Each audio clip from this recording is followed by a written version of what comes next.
Hi there, welcome back to my channel. My name is Lee and I like to talk about anime, Korean dramas, books, and fashion. So if you are into any of that, then stick around.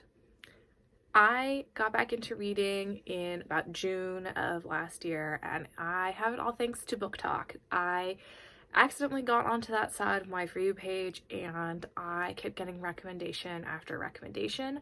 So I thought I would share some of the books that I read because of TikTok that I actually really enjoyed, because sadly I have been recommended a few from TikTok that I did not. The first book is actually an entire series, and it is the first book that got me back into reading, and I kept seeing it all over TikTok, and it kind of spurred this whole reading journey. But it is Anna Huang's Twisted series. I'm only going to hold up the one first book for Twisted Love because I don't want to have to take out my full stack. But the Twisted series was the first set of books that really got me deep diving back into reading again. Out of the entire series, my favorite book is the Twisted Games with Bridget and Reese. They are my favorite characters, and I love the idea of a princess and her bodyguard in more of a modern setting. But the Twisted series as a whole covers 4 girls who are all friends who you meet in this first book, and each book follows one of them individually. They are standalone but interconnected. So this first book follows Ava and Alex. Alex is her brother's best friend, and it goes from there. Each book has its own trope. Each book you're introduced to more characters who will play roles in the rest of the series, as well as Anna Huang's next series. This also has made Anna Huang be an always buy author for me. I really like her style of writing and I find it really easy to read and digest, which is good for me when I am in either a reading slump or I'm tired, and they're just really easy books to read and get through, and I usually enjoy all of the stories. I usually have a favorite out of each series. So far for Twisted Games, obviously it was for Twisted series it was Twisted Games. The new series, King of Sin, so far my favorite has been the third book, which I believe is King of Greed, but I know when King of Sloth comes out later this year, that one will be my favorite. Another series that I don't want to pull it out of its entirety from my bookshelf, but it is my #1 recommended fantasy series, is the Caraval series by Stephanie Garber. I loved this series so much, which was a surprise. I kept seeing the book series Once Upon a Broken Heart on TikTok, and that was what made me want to read the book. But to read the Once Upon a Broken Heart series, you are recommended to read the Caraval series, and after reading Caraval, I'm really glad I did, because the world building happens in the Caraval series. So the first book is Caraval, the second book is Legendary, and the third book is Finale. Caraval is from the perspective of Scarlet, and it tells a story about her and her sister Donatella getting tickets to the event that is Caraval, and the two of them going, and Donatella ends up getting kidnapped. And the whole first book is the world set up, what is Caraval, how does it work, and Scarlet trying to find her sister. The second book in Legendary is from Donatella's perspective, and it goes deeper into the backstory of all of the characters that you meet in the first book, and it sets up the third book really well. The final book, Finale, is sort of a wrap-up of the last whole series with this, answers all of your burning questions from the first 2 books, and sets up the next series for Once Upon a Broken Heart really well. You meet all of the characters for that, you meet the world, and a lot of important facts that are needed for that series. So I'm really glad that I read Caraval first. I love the writing style and the world building and the fantasy of this series.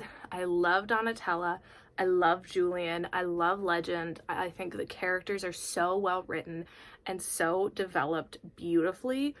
Highly recommend. This is a YA fantasy, so it is good for both teens and adults.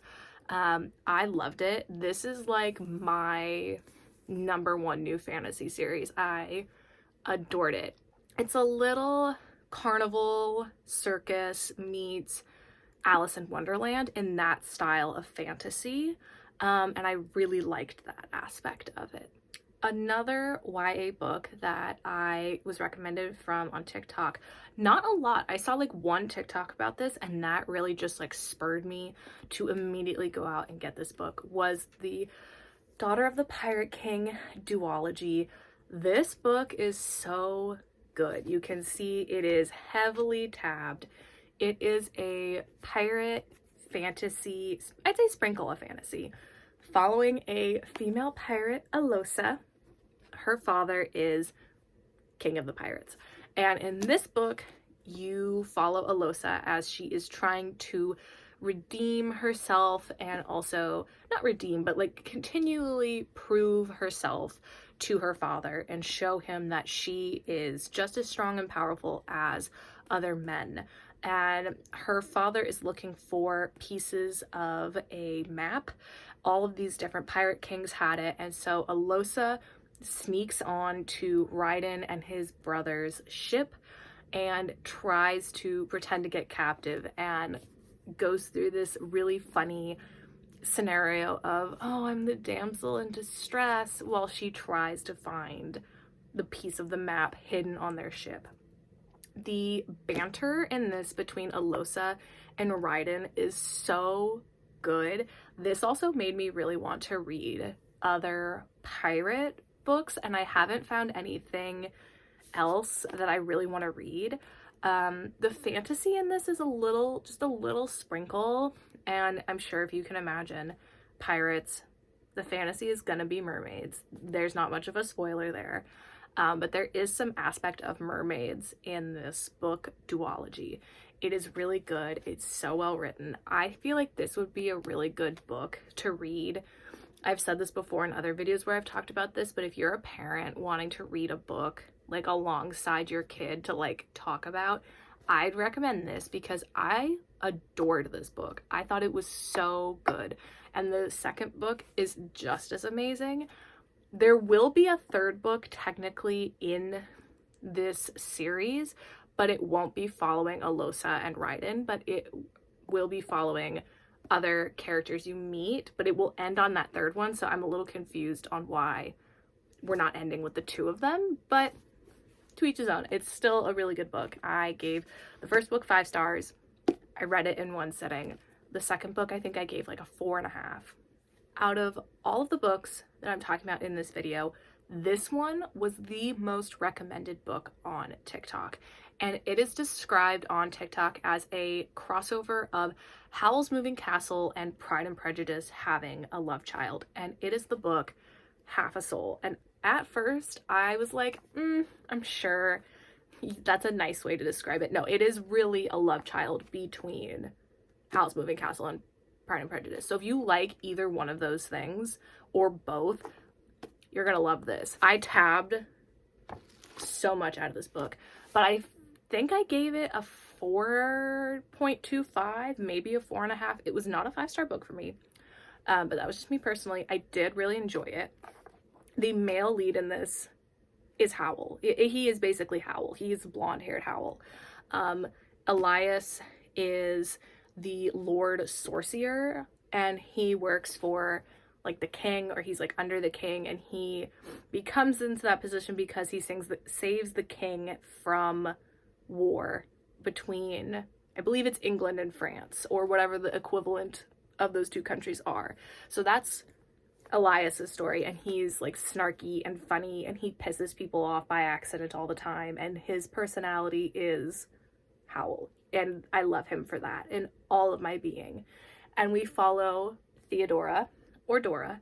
Her mom and dad have passed away, so she is raised by her aunt and her cousin, but she has had half of her soul stolen away by a fae when she's a little kid. So one of her eyes is drained completely of its color. It's gray, So like you can see it, but where the color is just gray.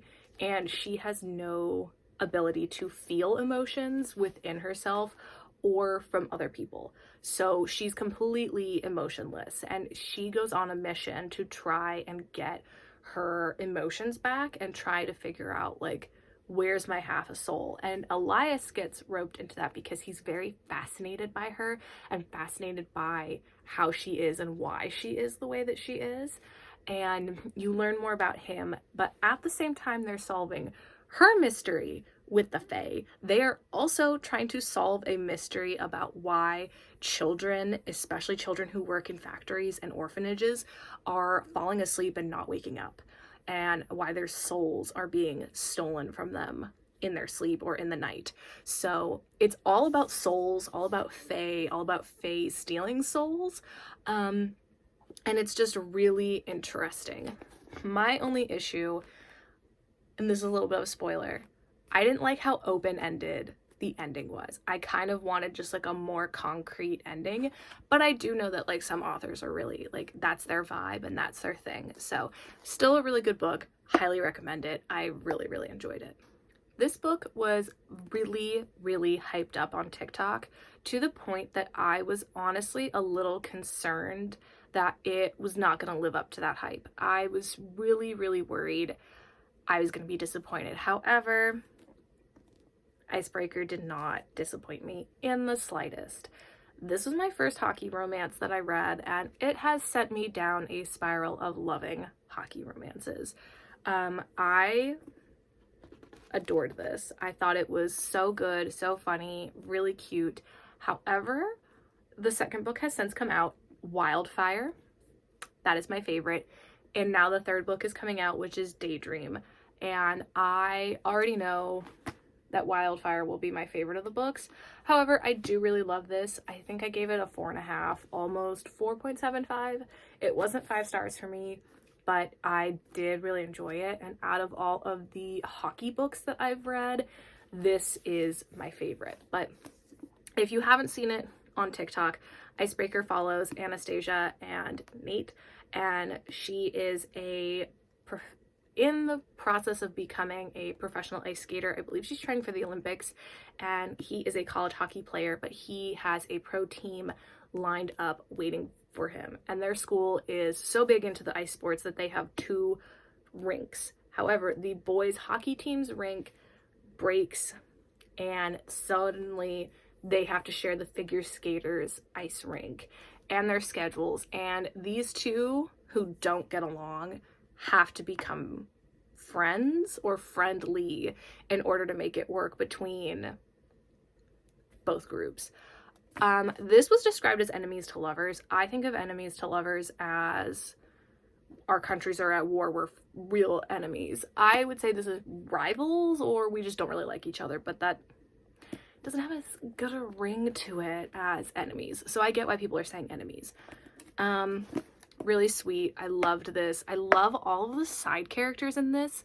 There aren't a lot of books where if I read it, I love every single side character. I love all of the side characters like Russ, JJ, Henry. I'm so glad Russ got a book, and I'm so glad that Henry is going to get a book. So I have to highlight that I love the fact that I love the side characters too. The next book that I'm going to talk about is a book that I saw one TikTok of, and it didn't really persuade me until I was at the bookstore and I saw the cover. And I'm going to do a future video on books that I read specifically because of the covers. And I feel like this book is an intersection between these two ideas of cover versus just like video recommendations. But I loved The Nanny. The Nanny made me become a Lana Ferguson Always Buy stan. This book was so good. I love her writing style, and honestly, that's what hooked me in more than the story. I read the first chapter in the bookstore and I was like, I have to get this and finish it immediately. This was my first single dad romance and I really loved it. But again, there's something about Lana's writing style that I just absolutely adore. Like, I just finished her newest book and I loved it just as much because it's such a good writing style. Her banter is so funny, and that I love that. But the nanny follows Aiden. He is a chef, and he's the head chef at a very fancy restaurant. And it follows Cece, who is in school to finish getting her graduate degree, I believe in physical therapy or something medically, physically related. But she has to get a job, otherwise she's not gonna be able to pay her rent. So she finds there is an ad for Aiden wanting a nanny. So she goes, applies, gets a job, and he offers, hey, why don't you move in to the bedroom on the first floor of my house so you can take care of my daughter? And it is so good. He constantly thinks, you seem really familiar. Why do you seem so familiar to me? I'll let you read about how they are connected because it's so good. Honestly, though, my favorite character in this entire book is Wanda, her friend, her like 80-year-old neighbor who's her friend. I adore Wanda so much. I love the way that Cece interacts with his daughter, though. I think that Cece is also Cassie, I should say. Cece is what he calls her. Cassie.